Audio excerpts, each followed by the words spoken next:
Hey, what's happening? Welcome to video number 5 of the American Home Brewer instructional video series. This one is entitled Mashing Overview.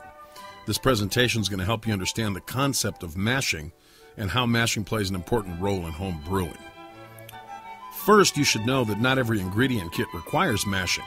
Mashing is only required when your ingredient kit includes a bag of grains. If your kit came with only malt extracts, either dry or liquid, mashing is not necessary. So what is mashing? Well, mashing is the process by which the enzymes in the grains convert the natural starches to sugar. The liquid that you end up with is called the wort, and that's W-O-R-T. The sugar is known as maltose, and it is required so the yeast that you add later on has something to eat. The more fermentable sugar in your wort, the higher the alcohol content in your finished beer, but that's only up to a certain point. Beer yeast typically starts to die off when the alcohol level reaches about 6 or 7%. So when we mash, basically what we're doing is we're steeping the grains in hot water so we can extract all the fermentables. That's what mashing means. The equipment needed to mash can normally already be found in your kitchen. First, you're going to need a pot capable of holding a certain amount of water. Now, it should be a stainless steel pot or at the least an enamel-coated pot, like the one we've got here. Aluminum is just not a good choice. You'll also need a lid that fits nicely. And on top of that, a stirring spoon, a strainer, and a thermometer. If you purchased your fermentation kit from the American Home Brewer website, you received a digital thermometer with your kit. So monitoring the temperature of your mash water with the thermometer is going to be very simple, and it's going to be very effective. Okay, let's get started. First, locate your recipe sheet to determine how much water will be required in the mash. Different mashes for different recipes require different amounts of water. And look at it about halfway down, you'll see mash and sparge. This particular recipe for Sunset Beach Blonde Ale calls for a total of 3 quarts of water for the mash. Now, it's not that critical that you measure out exactly 3 quarts. I mean, if you're a little over and you're a little under, that's cool. However, it's worth noting at this point that if you really end up liking this beer and you want to duplicate it again later, you should really make the extra effort to measure out your ingredients precisely. 1 quart equals 4 cups, so 3 quarts is going to equal 12 cups.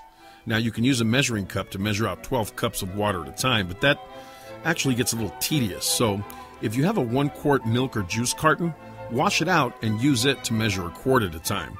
Or you can do what we've done here, and that is mark off a 1 gallon milk jug in quarts. This way you only have to fill the container one time. Next, pour your 3 quarts of water into your mash pot and turn on the fire. It's a good idea to put a lid on at this point. Your water will heat up a little bit quicker.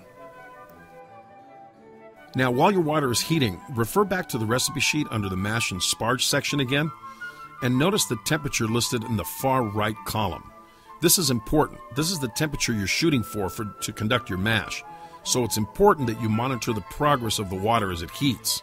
Now, a few degrees over, a few degrees under, that's okay.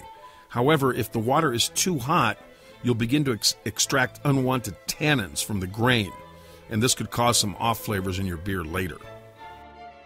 While the water is heating, insert your digital thermometer and take a reading. You should do this several times as the temperature rises. When the water is at or near 160 degrees, go ahead and shut off the heat. Now locate your bag of specialty grains. If you purchased the ingredient kit from the American Home Brewer website, the bag of grains is sealed at the top, so you'll need a pair of scissors to open it up. It is a reclosable bag, so all you need to do is just cut off the very top of the bag if you're not going to mash all the grain that it came with.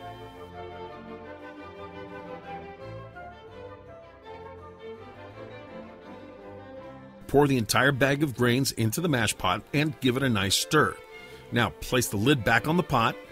Set a timer for the amount listed on your recipe sheet. In this case, we'll be mashing for a total of 30 minutes, as indicated under time in the mash and sparge section. Now, we're going to have you refer back to your recipe sheet just for a moment under the instructions section. That's at the very bottom of the page.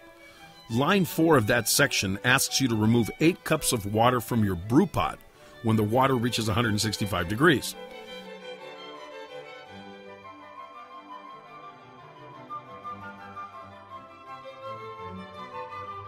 In this example here, we're using a 2-cup measuring cup to remove the water. Remember, we're removing water from the brew pot, not from the mash pot. You remove this water because we're going to need it a little bit later on. So monitor the temperature in your brew pot. When the water gets close to 165 degrees, go ahead and take out 8 cups of water. You can place it in a saucepan or any available container you've got, and just set it aside for now. We'll get to it in a little bit. Now back to our mash. When 30 minutes is up, you're done. You've extracted all the fermentables out of the grain, and you're ready to add this liquid to your brew pot. There's just one more little small step required in order to ensure that we've extracted every last fermentable possible. That step is called sparging. Now, sparging is just a fancy word for rinsing. We're going to rinse the grain one last time. This is where that extra water you pulled out of the brew pot earlier comes in. Now, the reason we remove that water at 165 is because it's had a chance to cool down now a little bit to around 160, and that's the temperature we need it to sparge. So grab that water and slowly pour it over the grains in the strainer. There you have it, mashing and sparging to extract all the fermentables from your grain. It's a very important step in home brewing. Large breweries also have to mash and sparge to make their beer. However, they use the specialized equipment that costs a few bucks.